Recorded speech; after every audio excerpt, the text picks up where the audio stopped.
Hello friends, today we are going to study a very interesting topic. It is what is government.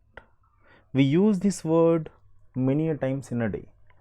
Like government failed, government did this thing, government did that thing, government is very good at this, government is very bad at that particular thing, government made this thing badly. So what this the word government actually means?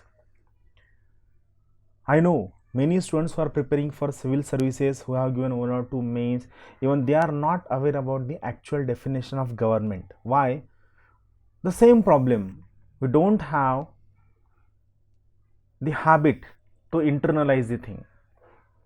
We are just only interested in reading the things, we are just interested in completing the things, but we are not interested in reading, understanding, analyzing, and internalizing things, or in simple words, we are not interested to understand every concept in our own language. This is where we make mistake and it leads to more and more attempt to clear the civil service examination. So remember friend, today we are going to understand the word government in our own language. What is your understanding of the government? That we will try to understand. Now, the term government can be defined in two ways. One is broader definition of the government, second is narrower definition of the government. Now, what is broader definition, what is narrower definition, we'll try to understand in next few slides. Now, first thing, here we will try to understand broader definition of the government. So, in simple terms, in very simple language, the broader definition of government includes three organs of the government. One is legislature, second is executive, third is judiciary. I repeat once again, the broader definition of government includes all three organs of the government, which is legislature, executive, and judiciary. Before moving forward, I just want to make one thing very clear about the functioning of these three organs. First, legislature.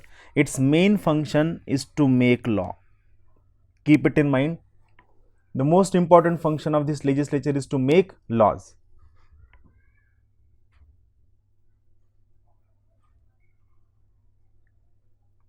Second, it is executive.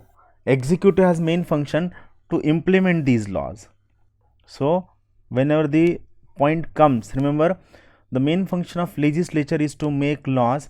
The most important function of executive is to implement these laws. Along with these laws, this executive implements various policies, various programs, various functions, and many other things. So, basically the most important function of executive is implementation. And third important organ is judiciary. Judiciary goes into the legality of this law, whether the law is made according to constitution, whether the law is legal or not, whether the law is rational, reasonable or not. Everything is examined by judiciary. So judiciary goes in the legality of this law. Also, judiciary goes into the legality of this implementation of this law. While implementing this law, whether executive has followed the rules or regulations or not, whether executive has used resources and funds for the determined purpose or not, whether executive has misused the office, everything shall be checked by judiciary. So the most important function of judiciary is verification, which is also called as review. We are going to build this concept in a very simple manner. So I repeat once again, the most important function of legislature is to make law, executive is to implement that law along with various policies, programs, functions and projects, and judiciary to verify legality of this law, to verify legality of this implementation. So these three organs of the government are combinedly called as government. So the broader definition of government includes legislature, executive and judiciary. Now moving further, we will try to understand every concept in a simple manner. See, what is legislature or who is called as legislature? First thing, legislature is the law making organ of the government. Its main function is to make laws. What are laws? Laws are certain codes, laws are certain rules, laws are certain codified instructions which have universal validity, which are rational, which are reasonable, which have reason for implementing in this country, to have rule of law, to have equality before law, to have democratic government. They are laws. So legislature is the most important organ of the government which has main function to make laws. Now this legislature is composed of elected representatives. These representatives might be elected either directly or they might be elected indirectly, but they are elected representatives. Main function is to make laws. In India, we have legislature at two levels. One is at the central level, second is at the state level.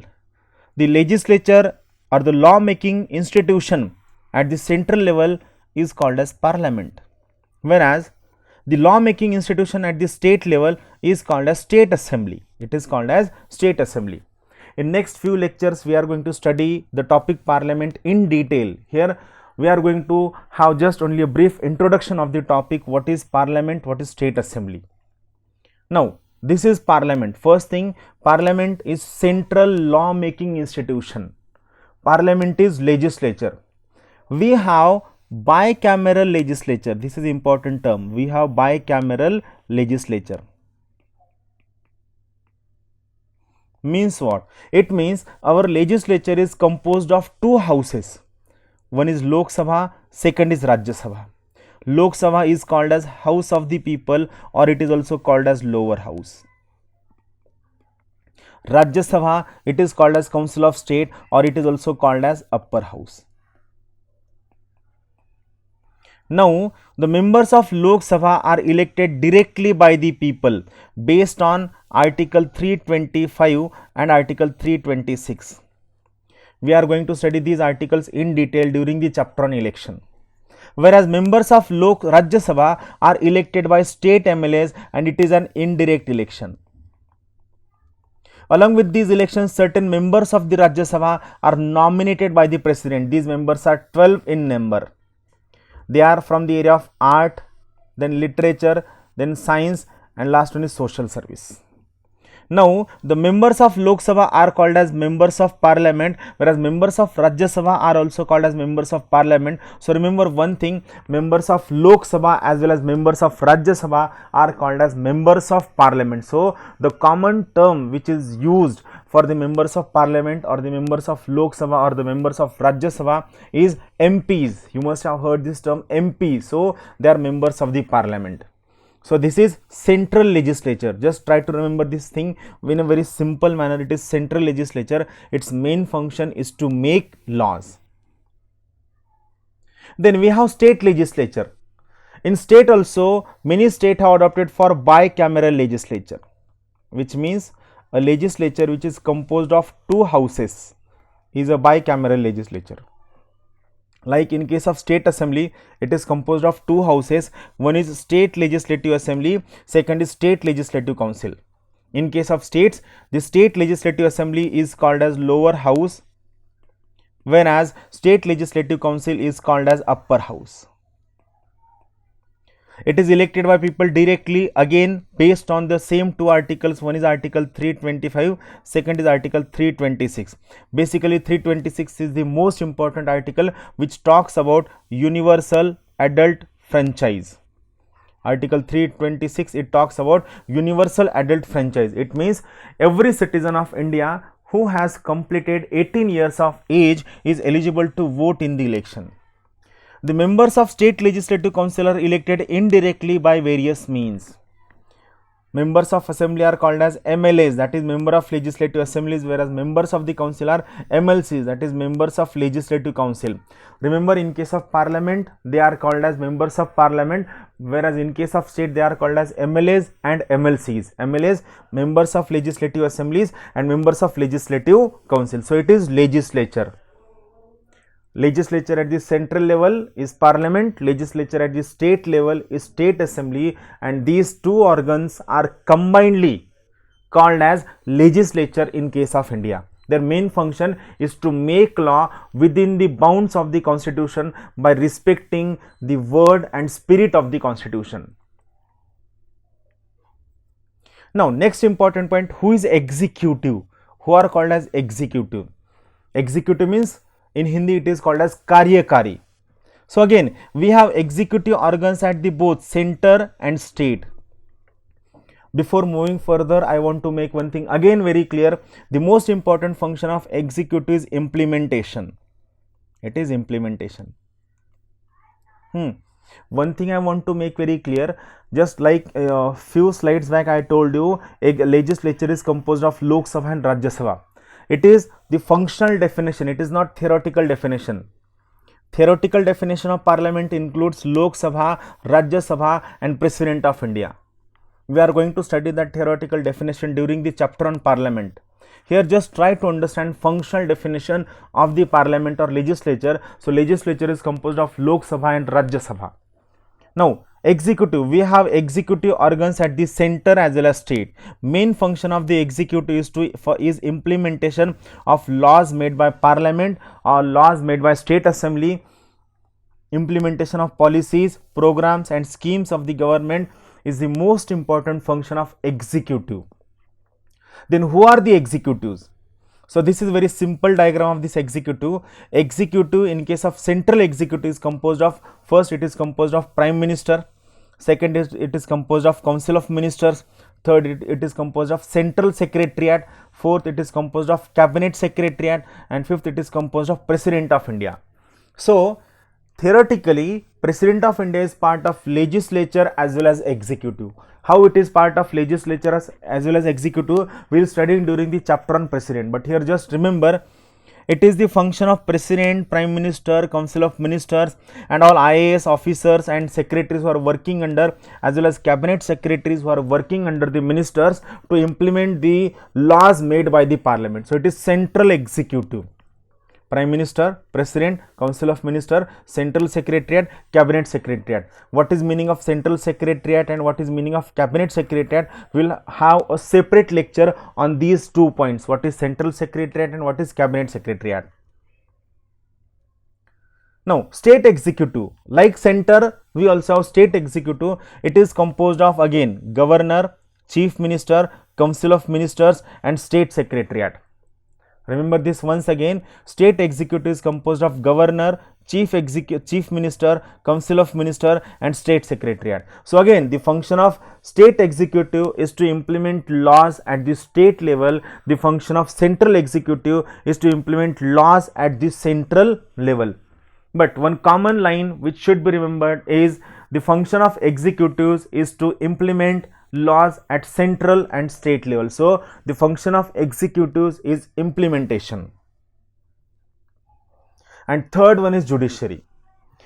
It has various functions, it has a variety of functions, but out of those functions certain important things: to interpret constitutional provisions in the light of recent development. Progressive interpretation of constitution is the most important function of judiciary.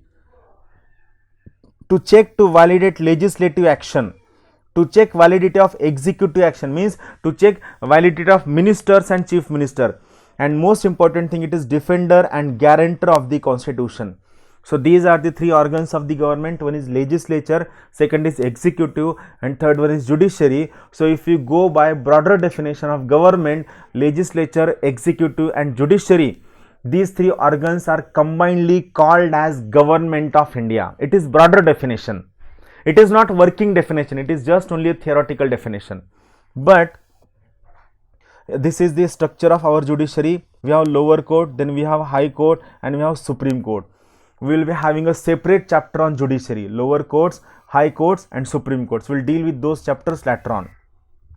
Now, narrow meaning of the government. What is the meaning of government? It is actual working definition of the government. It is actual working definition of the government which we use in our day-to-day life, which we read in newspaper, which we discuss in various news channels and which we write in our UPSC answers, is the narrow meaning of the government. Who are the actual executor? What is the narrow meaning? It is Prime Minister and his Council of Ministers, and Chief Ministers and his Council of Ministers is the real executive. So when you read in newspaper the word executive, the word in newspaper do not indicate legislature or judiciary. It clearly indicate only Prime Minister and Council of Minister and Chief Minister and his Council of Minister. So the most important function of executive is implementation, and the realistic definition or the realistic meaning of executive is prime minister and his council of minister, and chief minister and his council of minister. So basically remember, whenever word executive comes, that word executive reflects ministers and the entire administrative machinery which is working under the minister for fulfillment of various policies, programs, objectives and agendas of the government is executive. So whenever the word executive comes, remember it is prime minister, council of minister or chief minister and council of minister at the state. So keep watching the lectures, keep sharing the lectures. Your feedback is very important. Thank you very much. Have a good day.